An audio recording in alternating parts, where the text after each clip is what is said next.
kulungiselelwa umhlangano olindwe ngamehlo abovu zingaphezulu kwamakhulu amathathu imphathiswa ezizemhlanganweni lo kanti ihlangana nezinto bekukhulunywa ngazo yindaba mlonyeni ye-Phala i-ANC yesifunde ithi njenganje ilinda imiphumela yomhlangano obanjwe ikomite ekulu ye-ANC kodwa ithi umengameli Cyril Ramaphosa nguye umkhethane wenyulwako ukufikela labe kwakhona icala ngokomthetho.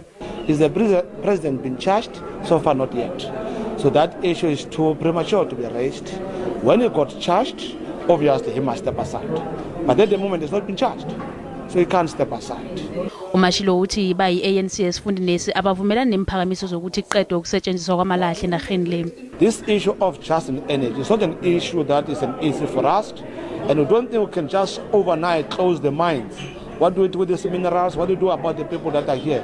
That should be a proper transition and say how do we do commissioners and how do we make sure that gradually, as in eMpumalanga we've got coal, we move gradually so that we can have alternative energy but not just overnight. Njenganje akwaziwa bona ingomuso likaMengameli lijame njani kwezepolitiki khulu njengoba na uthulisiwe nomhlangano wekomite ekulu ye-ANC.